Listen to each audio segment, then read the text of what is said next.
C'est autour des années 1935-1936 qu'on a commencé à rassembler des prêtres pour les conventums de 25e anniversaire, de 50e anniversaire. En 1935, M. Rosario Le Sieur, un sulpicien qui était recteur à ce moment-là, invite des confrères qui ont été ordonnés en 1910 pour leur 25e anniversaire d'ordination. Et avec ces rassemblements, on commence aussi à penser mettre en forme l'AGS, des anciens du Grand Séminaire, d'une façon plus officielle, d'une façon qui soit une tradition qui se répète à chaque année, à la fête patronale, la présentation de Marie au Temple, le 21 novembre de chaque année, au Grand Séminaire, particulièrement dans la chapelle dédiée à la présentation de Marie. Le premier conventum des anciens du Grand Séminaire a eu lieu le 21 novembre 1937, ce qui fait que c'est cette année le 75e anniversaire de notre fondation des anciens du Grand Séminaire. Je suis président depuis plus d'1 an maintenant. Je remplace Monseigneur Christian Lépine, qui était le président avant d'être même évêque auxiliaire et évêque titulaire du diocèse. Mon intention, surtout, c'est de vraiment créer un bon esprit de fraternité sacerdotale, un sens du presbytérium un peu plus poussé, un peu plus raffiné. Il y a tellement de beaux événements cette année pour toute l'Église. On a ouvert un synode sur la nouvelle évangélisation. On célèbre le 50e anniversaire du Concile Vatican II, le 75e anniversaire de l'AGS. Alors, il y a tellement de beaux événements que je voudrais faire de ces rencontres, de retrouvailles, de conventums, des vrais rassemblements un peu plus fraternels, un peu plus jovial, affables, pour se rencontrer les uns les autres. Il y a beaucoup de prêtres maintenant qui sont seuls dans les presbytères où ils ont plusieurs paroisses et où ils vivent, ils travaillent seuls, isolés. Alors c'est important de faire ces rassemblements, de donner l'occasion de nous rencontrer. C'est mon intention, c'est un peu comme mon programme, si on pouvait dire. Et l'équipe du conseil d'administration, maintenant, a été renouvelée avec de jeunes prêtres qui partagent l'intention que j'aurais proposée, qui partagent la même intention que moi, de vraiment créer un sens du presbytérium à toutes les générations. Alors oui, nous sommes autour d'environ 700 membres. Nos membres viennent de tous les diocèses autour de Montréal, les diocèses qu'on appelle suffragants, qui dépendent de l'archidiocèse, qui est relié à l'archidiocèse. Par exemple, Valleyfield, Saint-Jean, Joliette, Saint-Jérôme, des prêtres de Mont-Laurier un peu plus haut, un peu plus dans le sud, des prêtres de Sherbrooke, Nicolette. Il y a des prêtres qui viennent du côté de Nouveau-Brunswick, les Acadiens, et de Bathurst, de Moncton, des prêtres aussi de la Colombie-Britannique, mais du côté des francophones particulièrement. Alors là encore, c'est plusieurs diocèses. On pourrait remarquer que la formation des futurs prêtres au Grand Séminaire de Montréal concerne surtout ceux qui viennent des diocèses de l'ouest du Québec. L'Association des anciens est un peu enfantée, en quelque sorte, la paternité de la fondation, parce que des prêtres, occasionnellement, ont fait des levées de fonds pour répondre à telle ou telle occasion des célébrations ou tel besoin. En 1940, pour le 100e anniversaire du séminaire, il y avait eu une levée de fonds qui a permis d'ajouter une aile au Grand Séminaire, la salle de jeu, la salle de conférence et de cours et le réfectoire au sous-sol. C'est une aile qui a été ajoutée grâce à une levée de fonds des prêtres de l'association. Ça, c'est en 1940. Pour revenir à la question de la fondation, c'est Monseigneur Robert Riendeau qui a fait une levée de fonds assez efficace, 2 millions au point de départ, pour restaurer, rénover l'intérieur des pièces du Grand Séminaire, des pièces communes et des chambres des séminaristes. Alors, par exemple, la bibliothèque où nous sommes la partie de salle de lecture, ça a été rénové. Les escaliers qui étaient devenus dangereux au niveau, là, les escaliers centraux, en plein centre de l'allée du rez-de-chaussée, ont été aussi tout à fait restaurés. Alors, cette levée de fonds de Monseigneur Robert Riendeau a donné l'idée, s'est poursuivie avec cette fondation du Grand Séminaire de Montréal.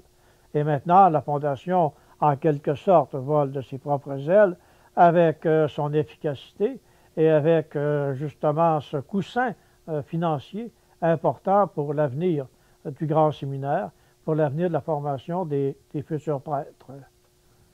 Les grands défis, c'est de quelle manière va se faire la relève. Il y a plusieurs jeunes prêtres sur le conseil d'administration, mais c'est une génération où ils sont pratiquement un par année, un nouvel ordonné par année. Alors, c'est le défi de savoir comment cela va se continuer, comment on peut assurer une relève, comment perpétuer l'œuvre et du Grand Séminaire et de l'Association des anciens du Grand Séminaire. J'ai été pendant plus de 20 ans animateur de pastoral dans les écoles secondaires. J'étais à l'école secondaire Louis Riel, dans l'est de Rosemont, dans l'est de la ville de Montréal. Et on avait une chapelle aussi, et on avait une messe à tous les midis, avec une quinzaine d'élèves à chaque fois. Et on formait une communauté chrétienne avec une sorte de feuillet qui pouvait être comparé à un semenier.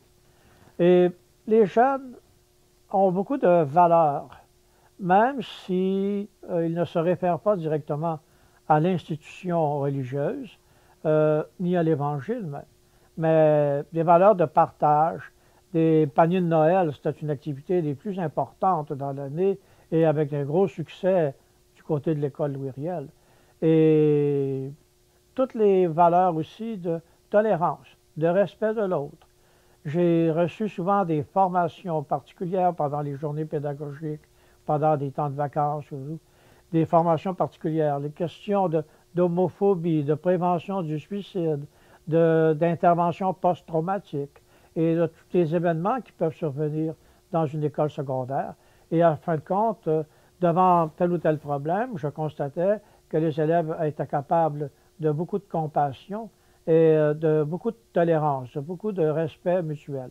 Bien sûr, il y avait toujours des exceptions à tout groupe humain et parfois il y a des périodes plus difficiles, il y a des saisons plus difficiles dans une année scolaire, mais il y avait plein de bonne volonté. J'ai beaucoup aimé cette partie de mon ministère dans les écoles.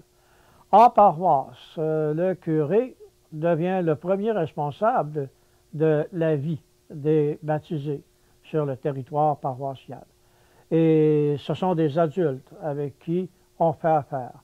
Des adultes qui ont des expériences antérieures un peu plus importantes, qui ont un peu plus d'épaisseur en termes d'années qu'on ajoute, et aussi avec une plus grande autonomie d'action et de liberté de penser.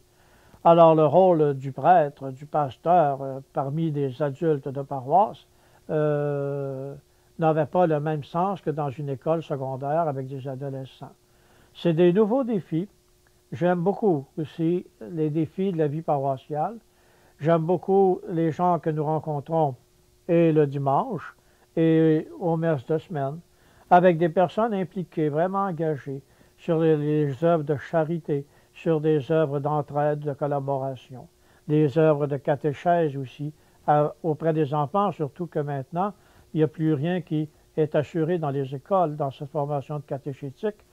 Alors, il faut et à la fois former des catéchètes et assurer aussi une formation de nos enfants, qui est la relève aussi, qui est à la vie communautaire d'un territoire, d'une paroisse.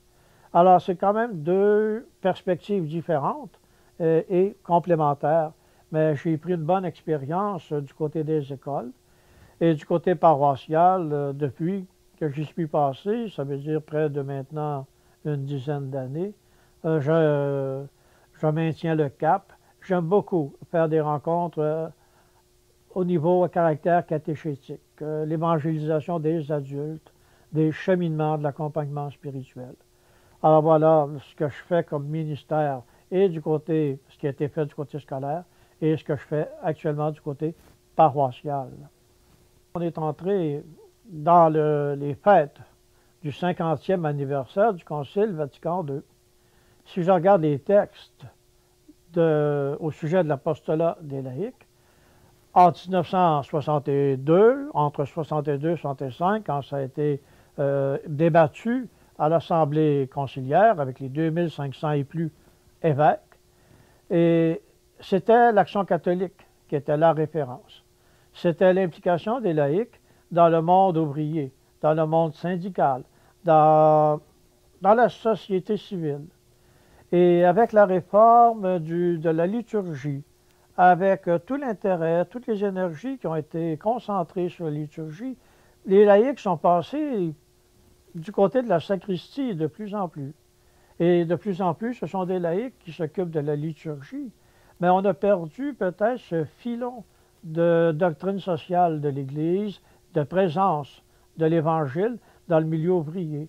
Et on a perdu beaucoup tout l'esprit de l'Action catholique qui a inspiré ce décret sur l'apostolat des laïcs. Moi, je crois que oui, les laïcs ont un rôle important, et je crois que peut-être qu'on met un petit peu trop l'énergie sur la liturgie, et le rôle important des laïcs, c'est toute la vie sociale, civile, où ils ont leur rôle à jouer, de faire connaître les besoins, faire entendre leur voix sur des questions, sur des problématiques qui sont bien les leurs, comme vie de couple aussi, comme vie familiale et comme vie sociale, politique. Une proposition de Monseigneur Paul Grégoire, de stage de Rome. Il l'avait demandé à M. Charles Grange, un professeur, un père de Saint-Sulpice, un prêtre de Saint-Sulpice, de mettre sur pied ce stage annuel où il emmenait avec lui 12 prêtres pendant 6 semaines à Rome. Et ce que nous avons vécu, c'est en 1997, j'avais 20 ans d'ordination, c'était avec le pape Jean-Paul II, et ça a été très intense, particulièrement la Semaine Sainte. La Semaine Sainte à Rome, et avec le pape, et avec ce sens du presbytérium, de vie fraternelle qui s'est créé. On a eu aussi du plaisir ensemble, il y avait des bonnes complicités et des bons moments, et des moments forts de prière. Toute la Semaine Sainte, une semaine de retraite aussi, entre prêtres, dans notre stage de Rome. Pour moi, c'était une de mes plus belles expériences, la plus belle. Si j'allais à la deuxième, parce que j'ai été gâté, et j'ai vécu une Semaine Sainte aussi avec Jean Vanier, les handicapés intellectuels, le mouvement Foi et Lumière, un congrès international à Lourdes. Et ça a vraiment été très intense, ça aussi. Une Semaine Sainte avec des handicapés intellectuels à Lourdes et avec Jean Vanier qui nous assure des conférences. Ça aussi, c'était un moment des plus beaux, des souvenirs les plus beaux de mon ministère. Ah bien, j'ai mentionné pendant cette conversation, parce que j'ai l'impression de converser avec vous quand même, j'ai mentionné des événements d'Église. Des événements d'Église comme l'année de la foi, comme le 50e anniversaire du Concile Vatican II, et comme le synode qui se vit présentement sur la nouvelle évangélisation. Ce que je souhaite, c'est que vraiment chaque personne accueille ces événements et y participe pleinement. Je dirais même une proposition de relire tout simplement les textes du Concile Vatican II. Peut-être qu'il y a 50 ans, quand ça a été publié, nous ne les avons peut-être même pas lus. Et nous sommes au courant que ça existe. Il y en a 16 documents conciliaires. Et je pense qu'on devrait vivre ensemble une année intense, une année signifiante, pour justement donner de la consistance à cette année de la foi qui est promulguée par Benoît XVI, sur l'invitation de Benoît XVI. Alors c'est mon mot de la fin, de vivre intensément ces événements d'Église, de les vivre ensemble. Amen.